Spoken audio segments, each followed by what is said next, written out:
Assalamualaikum dan selamat sejahtera pelajar-pelajar semua. Okay, hari ni kita akan buat latihan sikit rumus algebra. Siapa yang belum tengok video saya sebelum ni boleh tengok dulu. Okay, kita mulakan dengan soalan yang pertama. Okay, bentukkan rumus algebra. Okay, berdasarkan situasi berikut. Okay, dalam soalan ni diberi bermacam jenis situasi, diminta kita buat rumus algebra. Okey, soalan yang pertama. Perimeter sebuah pentagon sekata P, okey, perimeter sebuah pentagon sekata adalah sama dengan 5 kali panjang sisinya. A. P ni perimeter, A ni adalah panjang sisinya. Okey, pentagon macam mana? Macam ni kan? Okey, pentagon sekata bermaksud panjang sisinya semua sama. Panjang sisinya adalah A. Okey, dapat bayangkan? Okey, dia kata perimeter adalah, maksudnya perimeter adalah sama dengan 5 kali. Maksudnya 5 darab panjang sisinya A. Inilah rumus algebra. Maksudnya dalam situasi ayat panjang, ayat yang situasi ni, contoh panjang sisi ni kita gantikan dengan A, perimeter kita gantikan dengan P. Itulah rumus algebra ya. Jadi dah sampai sini P sama dengan 5 darab A. Lepas tu kita simplify lah dia. P sama dengan 5 darab A sama dengan 5A. Okey, dah cukup mudah. Okey, inilah jawapan akhir dia. Okey tak? Okey. Okey, kita pergi ke soalan kedua.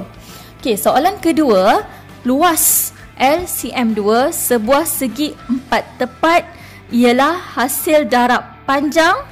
Okey, hasil darab panjang P dan lebarnya 5Q. Luas. Okey, segi 4 tepat. Panjang dia adalah P, lebar dia adalah 5Q. Jadi luas sama dengan hasil darab. Hasil darab ni maksud pakai darab lah. Panjang hasil darab P dan 5Q. P darab 5Q. Jadi L sama dengan, okay, simplify, 5 darab 5Q darab P jadi 5PQ. Ni dia. Okay, ada orang tanya, cikgu, unit ni nak letak tak? Unit tak payah letak. Rumus algebra ni tak perlu letak unit ya. Tak payah letak CM2 ni, tak payah letak CM. Macam ni sahaja. Tak perlu letak unit. Okey? Okey. Soalan yang ketiga. Markah Max Aina ialah X markah lebih tinggi daripada markah Lisa, Y markah. Okey. Beza markah mereka ialah K. Okey, sekarang Hindi adalah beza. Kita nak start buat apa dengan beza ni lah. Maksud dia nak cari macam mana nak cari beza markah mereka. Okey, sekarang ni kita tahu markah Aina X, markah Lisa sama dengan Y. Sekarang ni beza. Okey, macam mana awak nak cari beza? Beza tu apa? Okey, macam awak, saya tanya, apa beza umur mak awak dengan umur awak? Macam mana awak fikir? Beza tu saya nak tahu apa dia punya, lebih berapa umur mak awak berbanding umur awak. Betul tak? Jadi kita nak tahu macam mana kita tolakkan dia. Jadi beza ni adalah bermaksud tolak. Okey, jadi tolakkan yang lebih besar dengan yang lebih kecil. Mana yang lebih besar? Mana yang markahnya lebih tinggi? X lah, kata kat sini markah Aina X lebih tinggi daripada Lisa. Jadi beza K, ni adalah beza dia, beza ialah K sama dengan markah yang lebih tinggi apa? X. Tolak dengan markah yang lebih rendah, Y. Jadi beza sama dengan markah Aina tolak markah Lisa. Okey, ni jawapan dia. Okey. Okey, kita tengok soalan nombor 2. Soalan nombor 2 ni dia kata ungkapkan M dalam sebutan K. Maksud dia ungkapkan M bermaksud dia nak jawapan akhir, dia nak M sama dengan apa-apa dalam sebutan K. K ada kat dalam sinilah. Tu maksud soalan dia. Okey, kita tengok apa yang diberi. Okey, awak nampak tak dia ada punca kuasa yang besar kat sini? Okey, macam yang saya pernah ajar sebelum ni, bila ada punca kuasa yang besar, dan juga per yang besar, kita settlekan dulu. Maksudnya kita hilangkan dulu. Okey, itu first step. Bila ada benda ni. Kita hilangkan dulu. Okey, macam mana nak hilangkan punca kuasa? Cara dia macam mana? Punca kuasa nak hilangkan dengan cara kita kuasa duakan. Okey, kita kuasa duakan kiri kanan. Kuasa 2, kanan pun kuasa 2. Okey, bila kita kuasa duakan, punca kuasa ni dia akan cancel out. Dia akan hilang sekali. Dia akan hilang dengan kuasa 2 tu. Jadi dah tak ada dah punca kuasa. Jadi apa yang tinggal? 8M tambah 3K per 5. Yang 2 ni 2 kuasa 2 lah. 2 kuasa 2 berapa? 4. Okey. Seterusnya nak pindahkan yang mana? Inilah isu dalam ungkapan algebra. Awak terfikir nak pindahkan yang mana dulu. Okey. Macam saya ajar tadi, first step ni. Okey, bila ada punca kuasa yang besar dan per yang besar, kita settlekan, kita hilangkan dia. Jadi kat sini per 5 ni kita pindahkan. Okey, per 5 ni kita pindahkan. Per 5 pindah sini. Per tu apa? Per tu darab. Jadi darab, per tu maksud apa? Bahagi. Bahagi pindah jadi darab. Jadi 4 darab 5. 4 darab 5. Yang kiri ni kita salin saja. Tak ada apa-apa perubahan sebab dia tak pindahkan. Yang pindah je berubah. Okey, jadi 4 darab 5 berapa? 20. Salin balik 8M tambah 3K. Okey, lepas tu nak buat macam mana? Awak nak gerak, awak tak tahu kan, confused, awak ingat balik. Kita nak ungkapkan M, kita nak tinggalkan M sorang-sorang. M kat sini. Nak tinggalkan M sorang-sorang, kita pindahkan yang lain-lain. Kita dalam situasi ni, kat sini ada operasi tambah, ada darab. Okey, kita pindahkan yang jauh dulu. Mana yang jauh dengan M? 8 ke 3K yang jauh? Mestilah 3K yang jauh. 3K ni positif kan? Positif 3K pindah jadi negatif 3K. Jadi 20 tolak 3K. Yang sebelah kiri 8M kekal. Okey. Seterusnya macam mana? Pindahkan 8 pula. Okey, 8 ni darabkan dengan M. Hubungan dia darab, pindah jadi bahagi. Pindah ke bawah. Okey, jadi 20 tolak 3K per dengan 8. M sama dengan 20 tolak 3K per dengan 8. Okey, dah selesai. Itu je jawapan dia. 20 tolak 3K per 8. Okey tak semua? Okey. Okey, kita pergi ke soalan nombor 2. Okey, cari nilai K jika M sama dengan negatif 2. Okey, cari nilai K jika M sama dengan negatif 2. Okey, kita boleh gunakan ini terus. Masukkan nilai kat sini terus. Ataupun kalau adalah pelajar yang tak dapat nak jawab soalan nombor 1, dia nak jawab soalan nombor 2 je. Boleh dengan cara awak masukkan dekat soalan ni. Contoh soalan nombor 1 ni awak confuse, awak tak dapat ataupun awak dapat tapi macam tak yakin. Awak terus masukkan dalam persamaan ni, nilai ni. Pun boleh. Okey? Okey, macam saya terus masukkan yang ni ya. Okey, M sama dengan negatif 2. Gantikan dekat M ni negatif 2. Okey, M ni ganti dengan negatif 2. Lepas tu yang lain salin je lah. 20 tolak 3K per 8. Okey.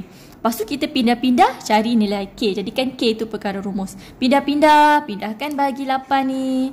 Pindah bagi 8. Jadi darab 8. Negatif 2 darab 8. Jadi negatif 16.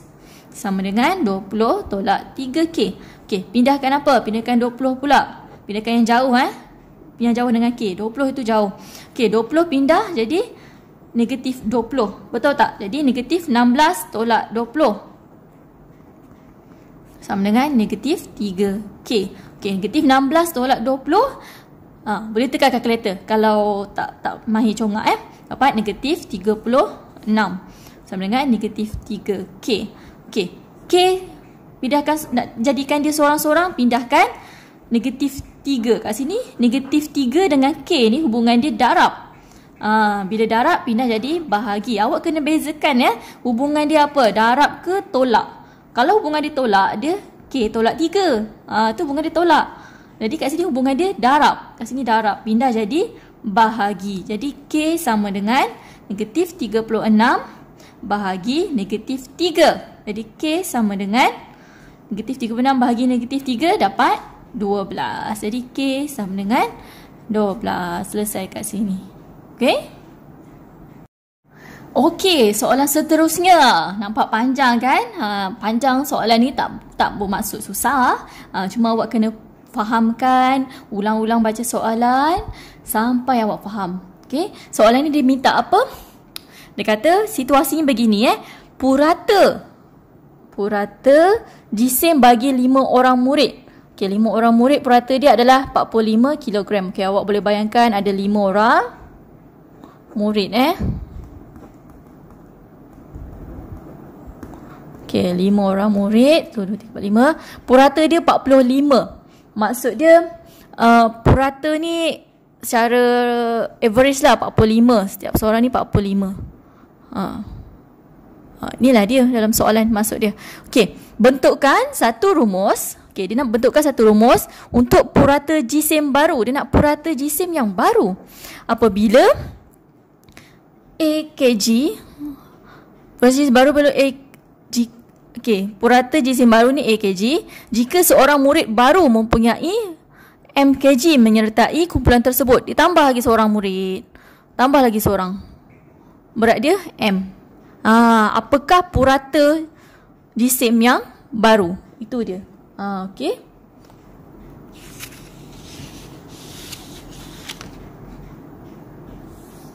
Okey, lebih jelas kan? Okey. Bentukkan satu rumus. Okey, first kali cuba kita ingat balik purata. Apakah formula purata? Purata untuk situasi ini adalah hasil tambah semua jisim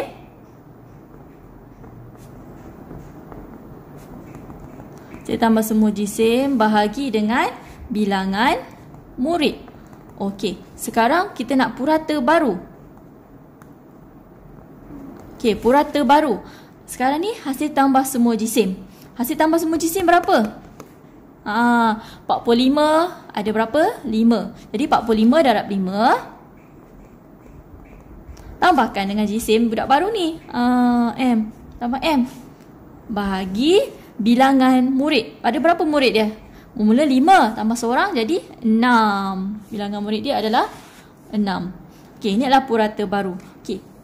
Seterusnya saya tulis kat sini purata baru. Okey, lepas ni seterusnya awak tulis dia punya simbol. Purata baru ni apa? A. Dia tulis A. Unit tak payah kg tak perlu, buat A sahaja.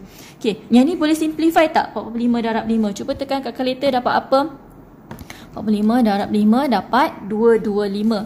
Jadi 225 tambah M per 6. Okey, boleh simplify lagi tak?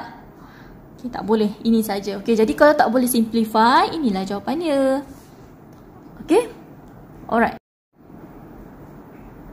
Okey, kita tengok soalan nombor 2 ni. Kata hitung nilai M jika A sama dengan 50. Maksudnya kita gantikan 50 ni dekat sini. Okey, boleh terus buat. 50 sama dengan 225 tambah M per 6. Okey, lepas tu kita pindah-pindahkan cari nilai M. Tinggalkan M seorang-seorang.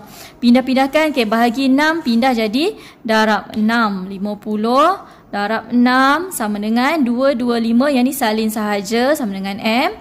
50 darab 6 berapa? 50 darab 6 dapat 300. Jadi 300 sama dengan 225 tambah M. Okey, lepas tu pindahkan 225. 225 pindah sini jadi yang ini positif, tambah pindah jadi tolak. Jadi 300 tolak 225 sama dengan M. Dapat 75. M sama dengan 75. Perlu letak unit kg tak? Tak perlu, sebab dekat soalan ni dia kata M kg. Jadi dah kata dah unit dia memang kg, jadi M sahaja. Okey. Okey, contohlah untuk bila jawab soalan ni kan. Soalan nombor 1 ni awak tak boleh nak buat rumus algebra. Soalan nombor 2 ni boleh buat tak? Boleh. Tak semestinya. Contohlah awak confused, tak dapat langsung yang ini. Boleh je. Dengan cara nilai 50 ni awak ganti kat dalam soalan ni.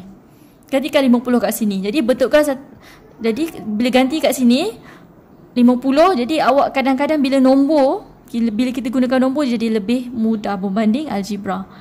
Boleh cari M bila gantikan 50 kat sini. Okey. Okey, kita sambung soalan seterusnya. Soalan ni dia minta apa? Dia kata ungkapkan K dalam sebutan M dan N. Ni N. Ungkapkan K dalam sebutan M dan N. Maksudnya dia nak ungkapkan K, maksud dia nak express K. Dia nak K sama dengan apa? Tu yang dia nak. Okey, sekarang kita tengok soalan ini. Ni soalan dia. Okey, macam yang saya ajar tadi, bila kita ada per dan punca kuasa yang besar, maksudnya yang keseluruhan, kita hilangkan dulu. Tapi yang ini, dia tak keseluruhan, punca kuasa kat sini je. Per pun dekat sini je, dia tak sampai M. Jadi, kita tak boleh nak settlekan tu dulu. Okey, jadi kita apa yang boleh, kita pindahkan M dulu. Pindahkan M pergi sini. Pindah. Positif M, pindah jadi tolak M. Jadi, N tolak M sama dengan K tolak 1 punca kuasa 2 per 3. Okey. Lepas tu baru kita buat yang seterusnya. Macam saya cakap tadi. Kalau ada per dan punca kuasa yang besar, hilangkan dulu. Sekarang ni ada per besar. Per 3. Pindah jadi per ni bahagi. Pindah jadi darab 3. Okey. Jadi darab 3. 3 N tolak M sama dengan K tolak 1 punca kuasa. Okey, seterusnya kita kadang-kadang bila dah buat kan, alamak stuck, macam dah lupa nak cari apa. Kita patah balik kepada apa yang kita nak. Kita nak ungkapkan K, maksud kita nak K sorang-sorang. Bermaksud kita kena hilangkan negatif 1, kita kena hilangkan punca kuasa supaya K sorang-sorang kat sini. Okey, sekarang nak hilangkan punca kuasa dulu ke nak pindahkan negatif 1 dulu? Kita hilangkan punca kuasa sebab punca kuasa ni melibatkan keseluruhan. Punca kuasa ni kita hilangkan dengan cara kita kuasa 2 kan. Okay, kuasa 2 kiri kanan. Kuasa 2. Kuasa 2. Okey, sebelah kanan kita kuasa 2. Dia akan cancel out. Cancel out macam ada. Kuasa 2 dan punca kuasa dia akan cancel. Tinggal K tolak 1. Sebelah kiri ni, okay, kuasa 2 kan. 3 kuasa 2. 9. N tolak M kuasa 2. Tak perlu kira pun tak apa. Macam ni je. Okay, sebab kita jawapan akhir pun nanti kita memang dalam bentuk simple sahaja. Nak paling simple kan. Okay, lagi seterusnya pindahkan negatif 1. Negatif 1 pindah jadi tambah 1. Okay, K sama dengan 9 N tolak M kuasa 2 tambah 1. Okay, inilah jawapan dia. Jawapan akhir jangan biarkan K kat sebelah kanan salin balik. K sama dengan 9 N tolak M kuasa 2 tambah 1. Ni jawapan dia. Right? Okay. Kita pergi ke soalan seterusnya. Okay. Hitung nilai K apabila M sama dengan 5 dan N sama dengan 4. Cari nilai K. Okay. Yang paling mudah sebenarnya kita masukkan je M5 dengan N4 ni, masukkan dalam persamaan kita dapat jawab tadi. Okay, itu yang paling mudah sebab dia dah K pun dah memang kat depan. Tapi contohlah kalau awak tak dapat kan soalan nombor 1 ni, confused, tak dapat, tak confident dengan jawapan awak boleh je masuk direct daripada soalan asal ni. Boleh juga. Akan dapat jawapan juga yang sama dan betul juga. Okay? Okay. Okay, saya masukkan yang sini mudah sikit. K sama dengan 9, N ni ganti dengan 4. Jadi 4 tolak 5. Kuasa 2 tambah 1. Jadi K sama dengan 9. 4 tolak 5 sama dengan negatif 1. Jadi negatif 1 kuasa 2 tambah 1. Negatif 1 kuasa 2. Negatif 1 darab negatif 1. Dapat 1. 9 darab 1 berapa? 9 lah. 9 tambah 1. K sama dengan 10. Okey, terima kasih semua. Ni saja soalannya. Selamat mencuba.